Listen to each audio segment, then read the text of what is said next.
Anyway, well, today we are commemorating the world, the day for, okay, give me a moment.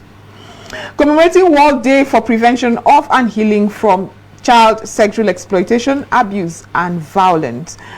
Well, so much to discuss when it comes to this topic, and a lot of people already know me. I mean, I'm always talking about these issues, especially because I feel like the spotlight is not much on these issues, and we're not as intentional as we should. I'm not just talking about in policies, but in implementation. So we'll be discussing understanding what the issue already is, the legal framework, the cultural attitudes to this, the role of education, support systems available, and because they are talking about healing, we'll see if Nigeria is there yet in terms. And of course, the prevention. And the because prevention. If we prevent it, we will not be talking about healing. Exactly. So the prevention as well. Well, in the studio to do justice to this very important topic is our own Amina Mohammed. I love your name so much.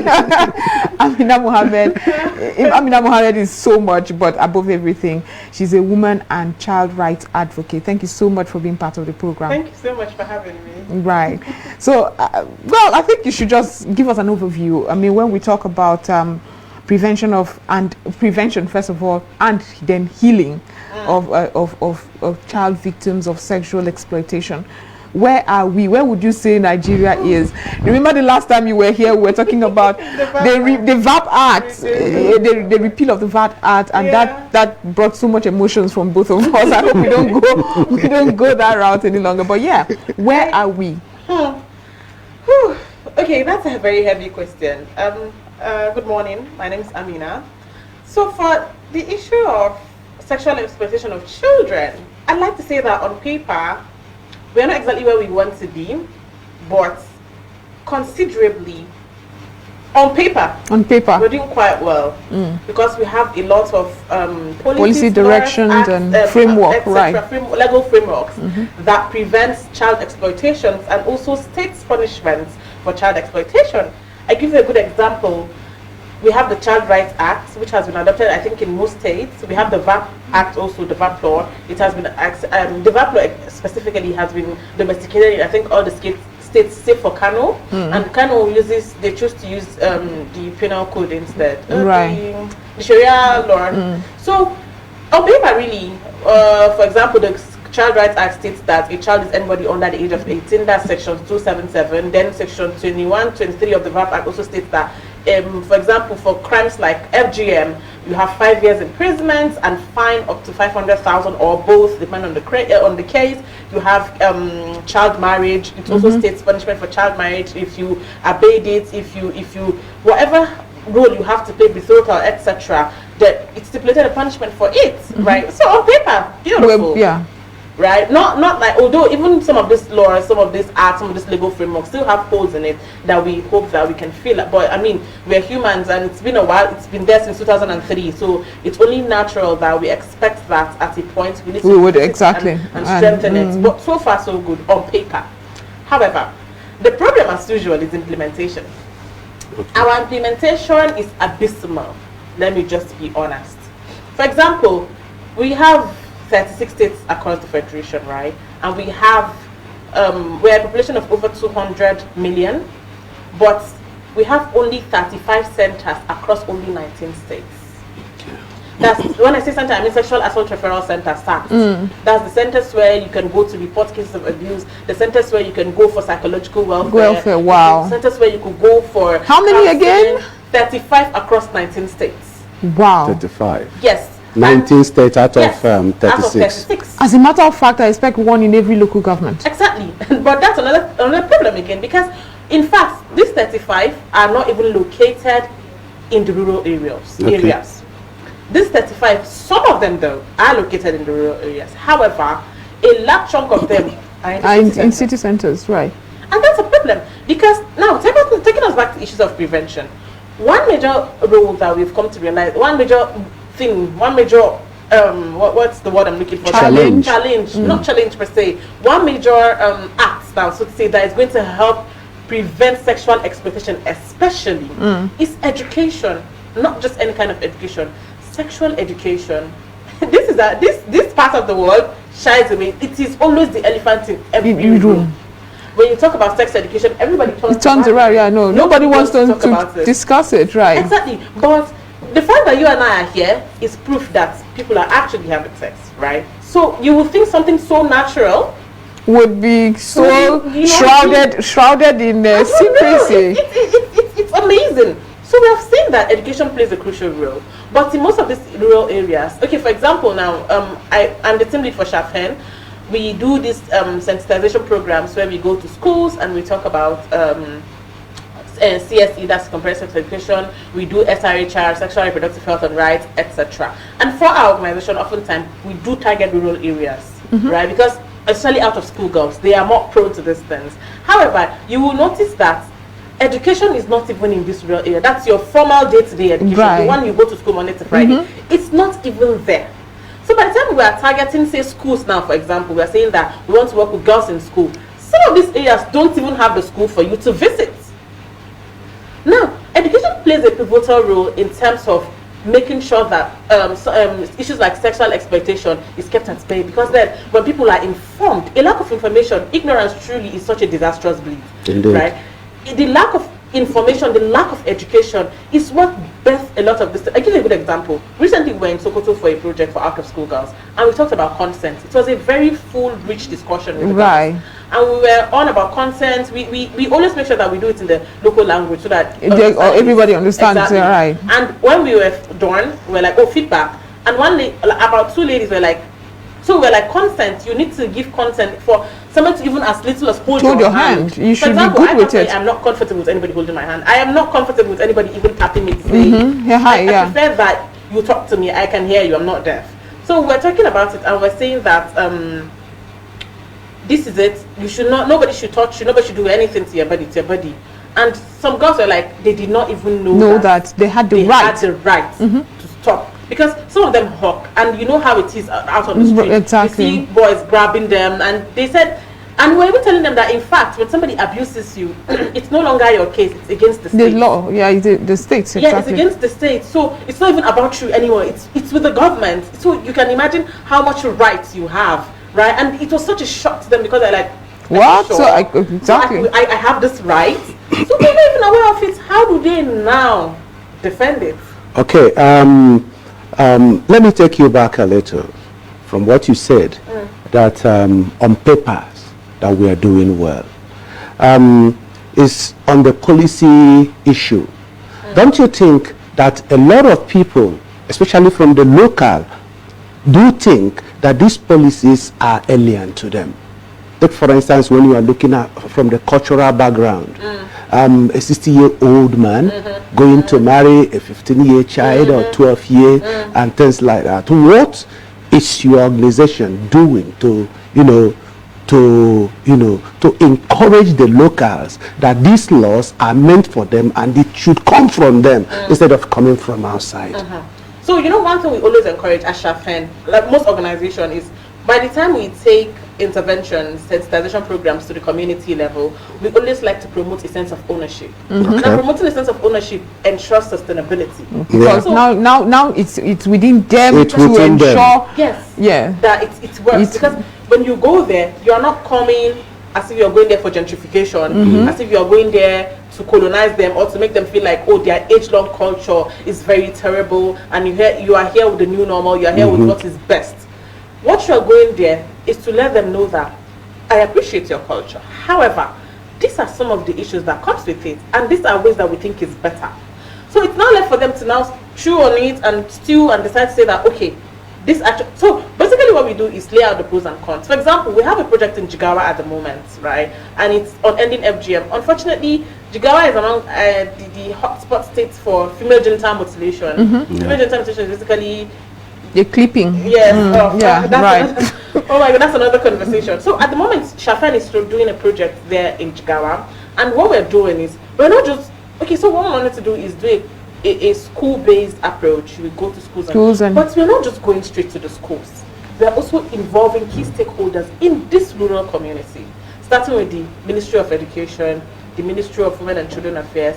Then through them, we go into the gatekeepers, we call them gatekeepers in communities. That's of course. the opinion leaders in yes, the society. the religious heads, the traditional heads, etc. Even in Sokoto, we do something similar. We always make sure that we go through these key people, because as soon as we have their buy-in, like you said, culture, oh my God, culture and tradition has been such a serious bottleneck, a very serious bottleneck.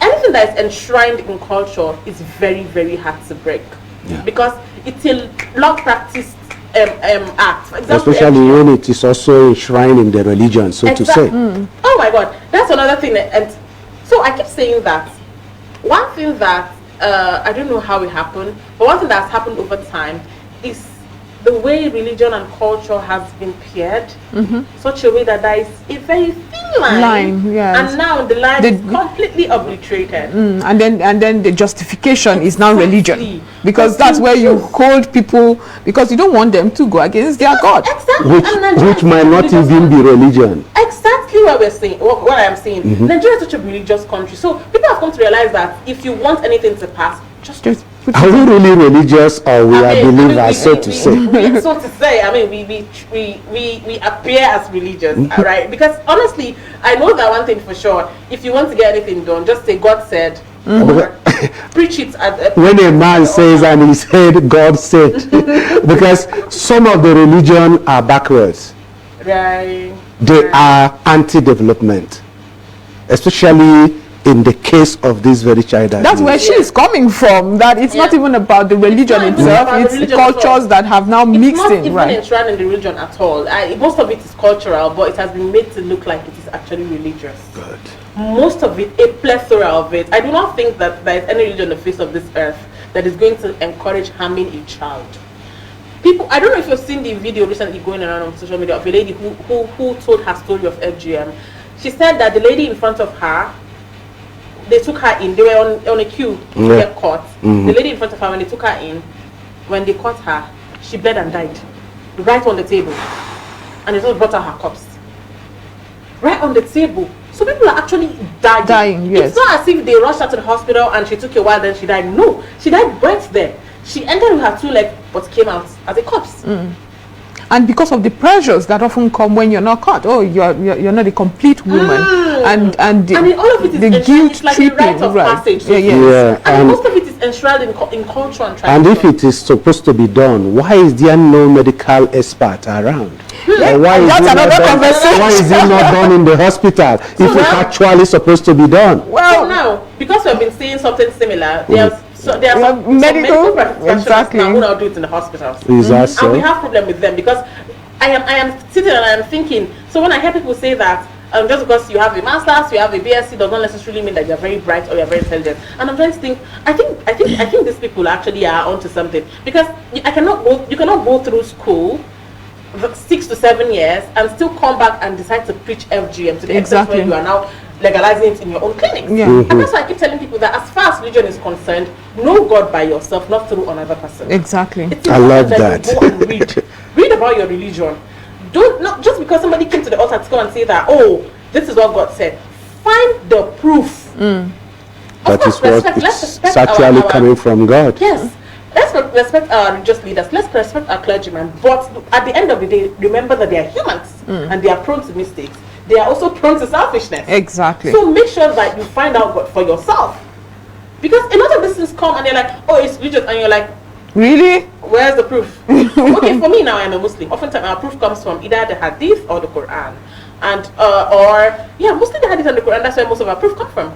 And oftentimes people say, oh, one time, I'm like, okay, show me. Let me know, because I have studied also. I mean, it's not exhaustive, but I try my best, right? I'm like, oh, me, I'm always open to learning. I am very open to learning. Just let me know where do I need to go and really work. Exactly. Exactly. It's always important that you probe these things and not just jump on them. But that's the problem we are having, because oftentimes people are like, my malam said, exactly, my pastor said, and that is it, and it's cast on stone. Now, the work you do with Connected Hands for Family Health and Empowerment Initiative, I'm sure you meet a lot of victims. It must be very overwhelming. I don't even want to ask about your mental health, because you need to be strong to ensure that the work continues, is sustained. So when you do meet these people who are obviously healing. So obviously, some of them are really traumatized. Some of them don't even know they are traumatized, and all that. What support system do you think is available in Nigeria for them? So, like I said, we have SAC centers. So the SAC centers are sexual assault referral centers. They are not. But you did not make us feel any comfortable. I mean, only 19 states, and we have several others. So that if you think that's comforting, no, you didn't comfort us from this end. It's amazing to know that most actors in the civil space, people who fight against sexual abuse, gender-based violence, are victims themselves. Or they have witnessed it for somebody close to them has seen it. They've seen it one way or another. For me personally, my fight for making sure that SRH, sexual reproductive health, sex education, is advanced and propagated is very personal. My neighbor actually, she was like a best friend then. It was just the two of us, and she experienced abuse firsthand. Wow. And I don't know. I was young, 14. We were both 14, 15-ish. But I know it felt really wrong. It felt like, because she couldn't tell anybody. She was the one who was abused, but she was the one who was ashamed. Yes. And it did not make sense to me. I felt like, no, there's something funny. And that's exactly what the culture tells you. If you open up your mouth and say it, you are a girl, everybody will run away from you. You marry you, etc. So that's it. And the thing with abusers is that as far as you don't name and shame them, they will continue. Somebody will abuse you and be like, go now, nobody will believe you. I'm not even telling anybody. Who are you going to tell? You are a girl, and this is the men's world. How?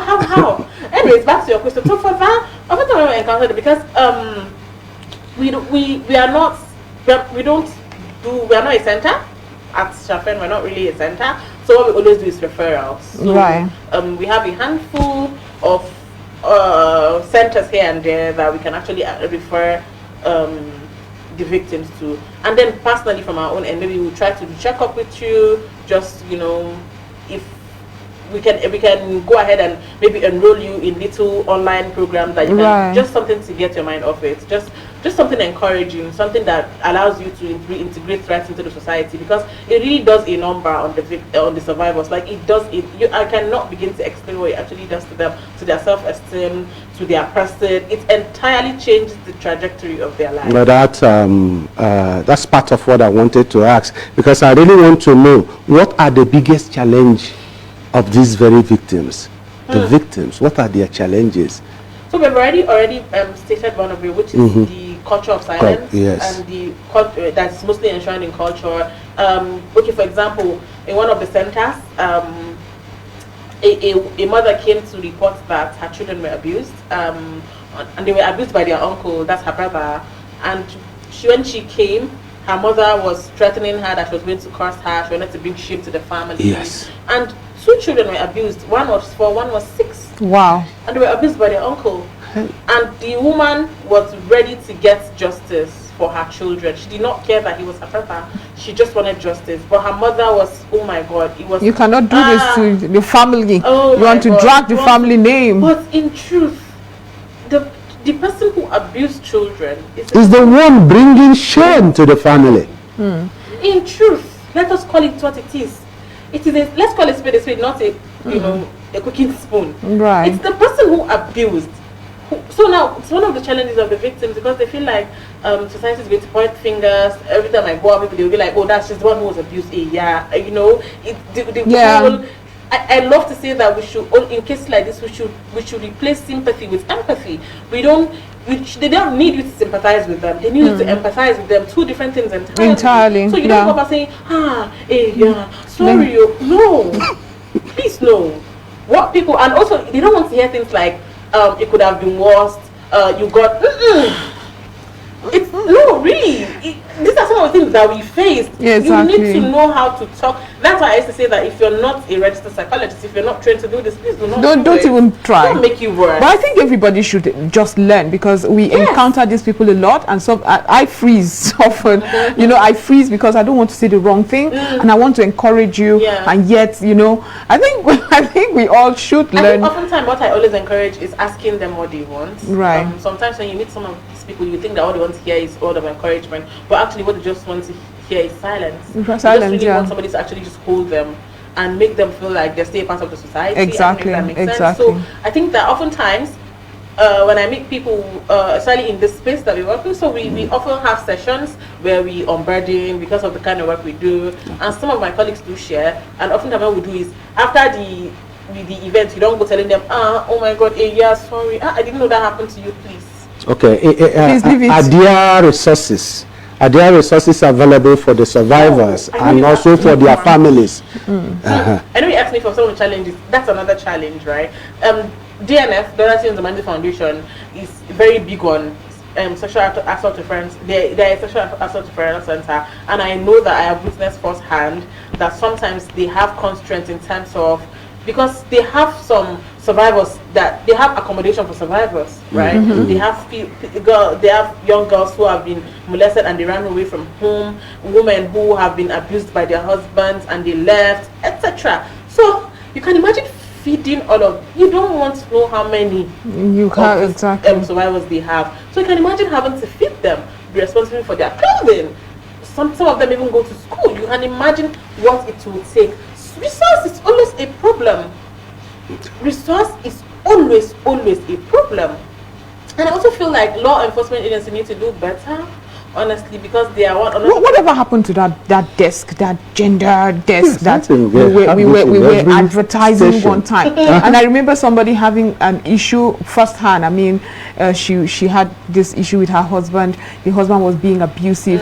For once in many years, she took that step. After hearing me talk about how she really needed help and this man has to be stopped, she went to the police station. She was referred very well to the domestic violence and gender desk and all of that. When she got there, the very, very trivial things were being said as to reason, and she felt more alone going there. So I keep talking about these individuals who man this desk and how they too should be trained. Do you think? So on that, I can tell you unequivocally that I know CSOs, civil society organizations, NGOs, etc., that have done a good job trying to train these agencies.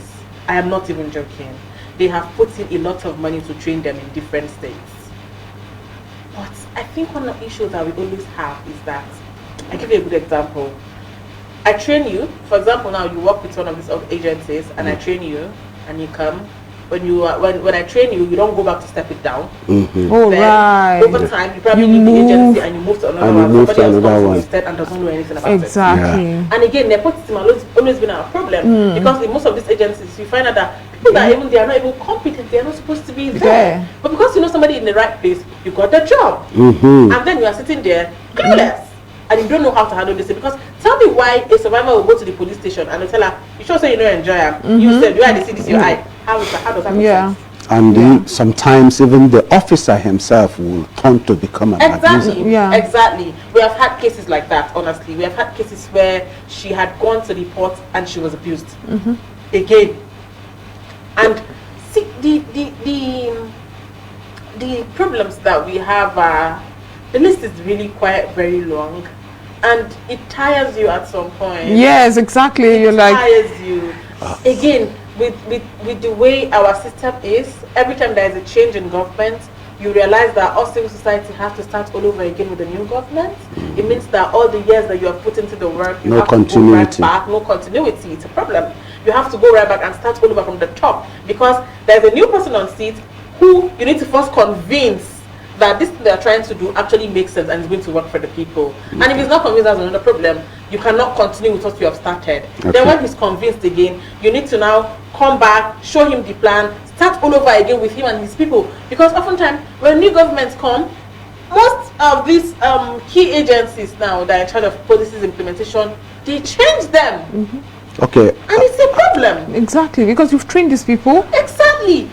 Okay, I'm getting on your part, what policies do you think that need to be implemented or to be strengthened in order to get this to make your work easier and effective? We have. We need to visit them. For example, the VAP Act. I know the last time we came here, we talked about some of the things that we want to see better in the VAP Act. For example, the VAP Act did not capture femicide, mostly because at that time, femicide was not really a thing. it was not very, because that was assaulted in 2015.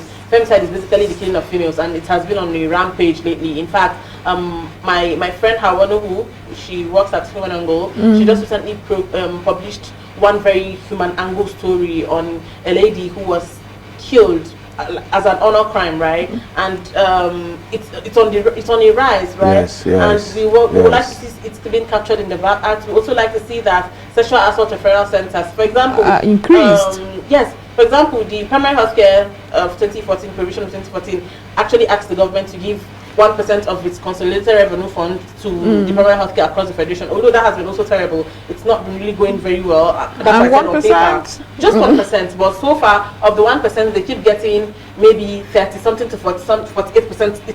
It has hardly gotten to 50% of that 1%. Wow. And that's why our primary healthcare is what it is. But that's another conversation for another day. So we'd like to see that we have at least they are getting the 40 something percent. Right? So we'd like to see that the VAP captures something like that allows sexual assault referral centers get a percentage of the government revenue, so that we're able to equip them with what, I mean, you're bringing in people, they should be able to have basic amenities. I mean, you would think that it's not rocket science, of right? course. So we'd like to see something like that. We'd like to strengthen things like the VAP Act, the Child Rights Act also. It has not been domesticated in some states. We'd like to see that it is domesticated, it is strengthened down and has been there since 2003. I think it is time for us to revisit it. And I also say that let's put in place a mechanism where we can always revisit all of these legal frameworks, because over time you see that the dynamics always it changes. Yes, always because changes. we are human beings and the society is evolving. Because as of 2003, femicide was not even, yes, women were killed. Yeah, but it wasn't as not the way it's going on right now. So I mean, we really are running out of time. You know, these conversations with us, it never ends. It never ends. But for those watching you right now who are healing, what would be your parting words to them? I'd say that healing is a rocking, in the words of Titilope, my favorite poet, she said that healing is a rocking back and forth movements. Forgive yourself for the backward movements and celebrate your forward movements. It's not, okay, end of quote, it's not supposed to be linear. So it's okay to sometimes relapse. It's okay to sometimes not feel like yourself. It's okay to sometimes feel like it's an out-of-body experience. However, you should show up every time for yourself first. Because at the end of the day, it is you first. You matter, and you are very much allowed to be selfish. And hey, most importantly, you got this. You got this. Thank you so much, Amina Mohammed. She is a dedicated advocate for women and girls' rights. She is also presently serving as the team lead for Connected Hands for Family Health and Empowerment Initiative. Thank you again for being part of the program. Thank you so much for having me. Thank you. We have so much more piled up, so we'll go for a short